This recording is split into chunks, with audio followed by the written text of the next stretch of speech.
So hello everybody. So आज म हजुरहरूलाई सिकाउन जाँदैछु कसरी हजुरहरूले रियाक्ट राउटर डोमलाई युज गरेर कसरी बटनलाई स्विच गर्न सक्नुहुन्छ होइन विथआउट पेज रिलोडिङ है। सो मेरो चाहिँ त बटन आइरहेको छ अनि मलाई चाहिँ यो चाहिएन यार।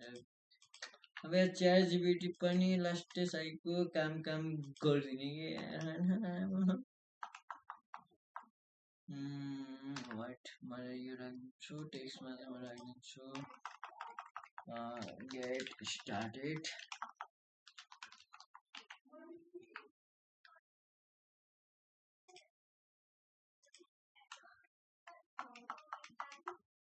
Yes, so what?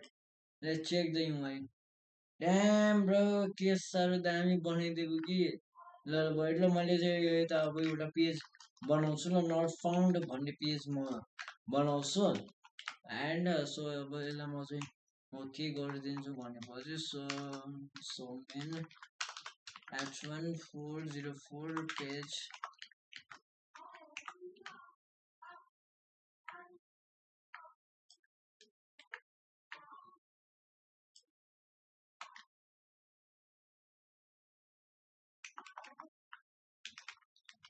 Class name यतै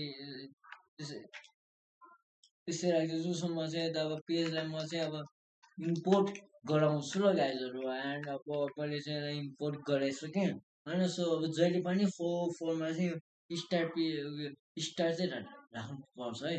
सो मैले चाहिँ अब यता अब के गर्छु भनेपछि सो मैले चाहिँ यता अब बनाउँछु एउटा इम्पोर्ट एन्ड युज नेभिगेट।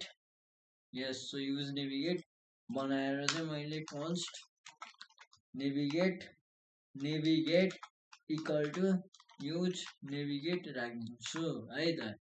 अनि मैले चाहिँ त उयो राखिदियो भने मैले चाहिँ त अब के लेख्छु भनेपछि अनि मैले चाहिँ त लेख्छु कन्स्ट ह्यान्डल गेट स्टार्टेड अनि यो दिएर नल दिएर यसलाई चाहिँ अब प्रोग्राम एक्जिक्युटेड गराउनको लागि हामीहरूले जुन यो माथिको चाहिँ यो फङ्सन इम्पोर्ट गराएको थियो त्यसलाई चाहिँ यता